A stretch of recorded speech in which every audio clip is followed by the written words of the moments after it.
តោះសួស្តីបងដែលចង់បានកុំព្យូទ័រដែលមានកម្លាំងខ្លាំងហើយតម្លៃសមរម្យបាទខ្ញុំសូមណែនាំមកឈុតលើតុនេះអានេះគឺកប់សេរីមែនតើបាទស្ពេចរបស់វា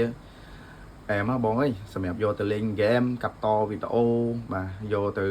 design ប្លង់អីហ្នឹងអែមហើយពិសេសគឺសម្រាប់អ្នកចូលចិត្ត live stream បាទយកមកឈុតនេះទៅគឺអត់ខកម្ដងទេតម្លៃសមរម្យទេបាទបានជាមួយនឹង monitor បាទ monitor នេះបញ្ជាក់ monitor មកទឹក brand Gen AKC តែវាបាន 4K កម្រិត 4K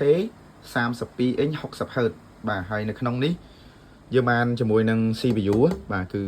CPU Core i7 ជំនាន់ទី14ហើយបើ RAM វាមិនបាច់និយាយទេគឺ RAM កប់ហើយបាទ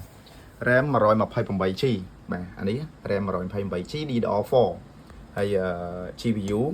ឬក៏ VGA ហ្នឹង brand MSI RTX 48G ទៀតបាទតម្លៃតែ 1K ទៅនេះឲ្យ6ខែហើយវ៉ាន់នេះមានតែមួយគ្រឿងទេបាទហើយគ្រឿងក្នុងវាយើងឃើញស្រាប់ហើយពីមុខនេះមានភ្លើងអញ្ចឹងបាទហើយពីក្នុងមាន liquid មាន fan RGB មានអីមកកាផ្លេស្អាតបងបាទតម្លៃ 1K